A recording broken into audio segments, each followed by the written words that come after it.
सबको जय मसीह की। आओ हम यूना के बारे में जानेंगे।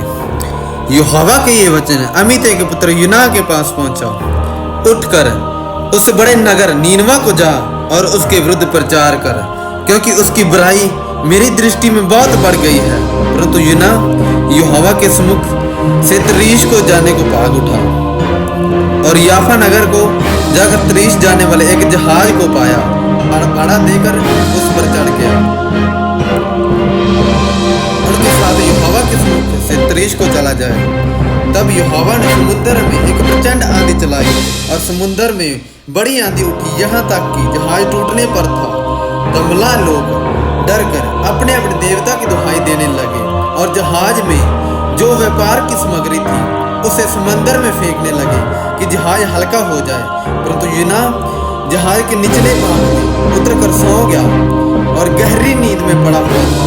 तब सांझी उसके निकट आकर कहने लगा, तू भारी नींद में पड़ा हुआ क्या करता है? उठ, अपने देवता की दुहाई दे। संभव है कि ईश्वर हमारी चिंता करे और हमारा नाश ना हो। तब उन्होंने आपस में कहा, आओ हम चिट्ठी डालकर जान ले कि ये विपत्ति हम पर किसके कारण पड़ी है।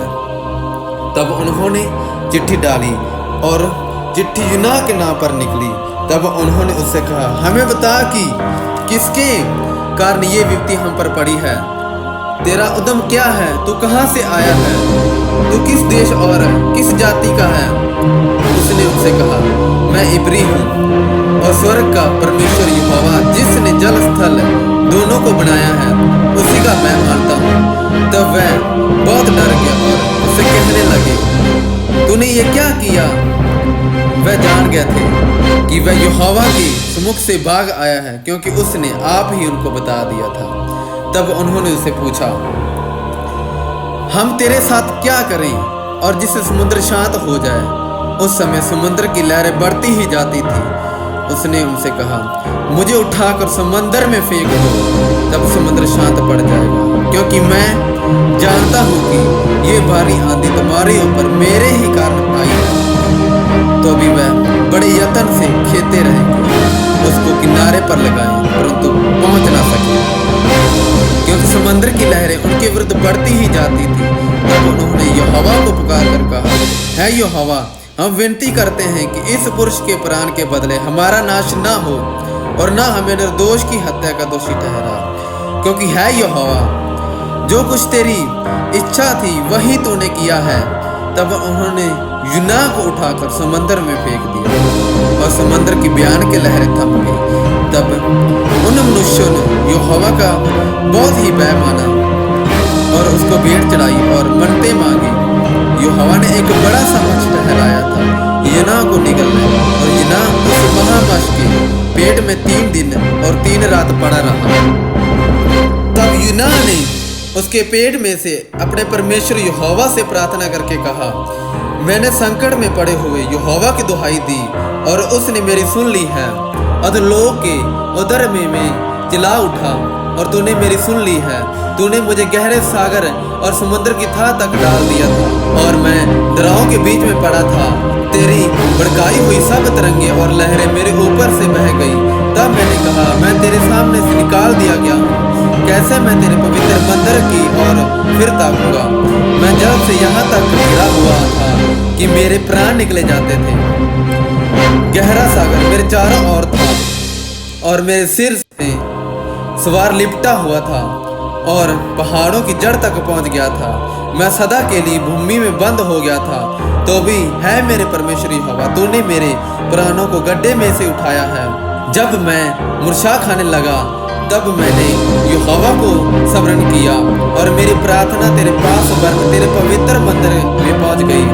जो लोग धोखे की व्यर्थ वस्तुओं पर मन लगाते हैं वे अपने कर्णन दान को छोड़ देते हैं, परंतु मैं ऊंचे शब्द से धन्यवाद करके तुझे बलिदान चढ़ाऊंगा। जो मन्नत मैंने मानी उसको पूरी करूंगा। उद्धार यहोवा ही से होता है। तब यहोवा ने मच्छ को आज्ञा दी और उसने यूना को स्थल पर उगल दिया। तब यहोवा का ये वचन दूसरी बार यूना के पास पहुंचा, उठकर उस बड़े नीनवा नगर को जा और जो बात मैं तुझसे कहूंगा उसका उसमें प्रचार कर। तब यूना यहोवा के वचन के अनुसार नीनवा को गया। नीनवा एक बहुत ही बड़ा नगर था, वह 3 दिन की यात्रा का था। यूना ने नगर में प्रवेश करके 1 दिन में ही यात्रा पूरी की और ये प्रचार करता गया, अब से 40 दिन के बीतने पर नीनवे उठा दिया जाएगा। तब नीनवे के मनुष्य ने परमेश्वर के वचन की प्रतीति की और उपवास का प्रचार किया गया और बड़े से लेकर छोटे तक सबों ने टाट ओढ़ा।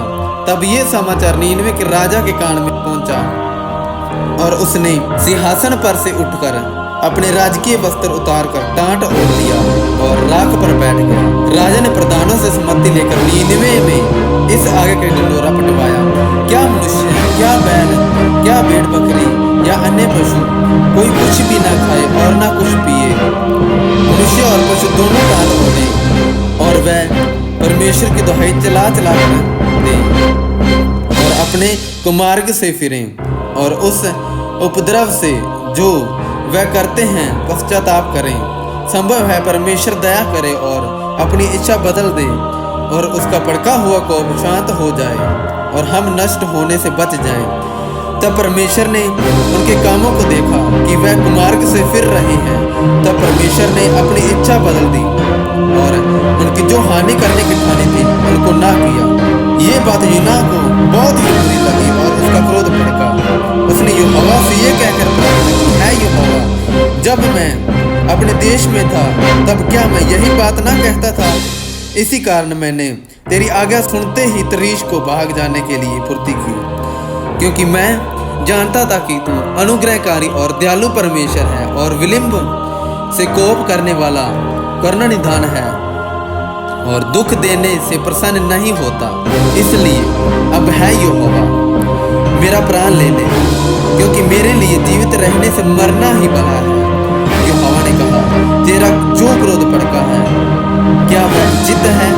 इस पर यूना उस नगर से निकलकर उसकी पूर्व ओर बैठ गया और वहां एक छप्पर बनाकर उसकी छाया में बैठा हुआ ये देखने लगा कि नगर का क्या होगा। तब यहोवा परमेश्वर ने एक रेड़ का पेड़ उगाकर ऐसा बढ़ाया कि यूना के सिर पर छाया हो, जिससे उसका दुख दूर हो। यूना उस रेड़ के पेड़ के कारण बहुत ही आनंदित हुआ। सवेरे जब पाँव फटने लगी तब परमेश्वर ने एक कीड़े को भेजा, जिसने रेड़ का पेड़ ऐसा काटा कि वह सूख गया। जब सूर्य उगा तब परमेश्वर ने पूर्वाही बहाकर लू चलाई और धूप यूना के सिर पर ऐसी लगी कि वह मूर्छित होने लगा और उसने ये कहकर मृत्यु मांगी, मेरे लिए जीवित रहने से मरना ही अच्छा है। परमेश्वर ने यूना से कहा, तेरा क्रोध जो रेड़ के पेड़ के कारण भड़का है ये उचित है? उसने कहा, हाँ, मेरा जो क्रोध भड़का है वह अच्छा ही है, वरन क्रोध के मारे मरना ही अच्छा है। तब यहोवा ने कहा, जिस रेड़ के पेड़ के लिए तूने कुछ परिश्रम नहीं किया न उसको बढ़ाया और जो एक ही रात में हुआ और एक ही रात में नष्ट भी हुआ, उस पर तूने तरस खाई। फिर ये बड़ा नीनवे नगर, जिसमें 1,20,000 से अधिक मनुष्य जो अपने दाहिने बाएं हाथों का भेद नहीं पहचानते और बहुत से घरेलू पशु भी हैं उसमें रहते हैं, तो क्या मैं उस पर तरस ना खाऊं?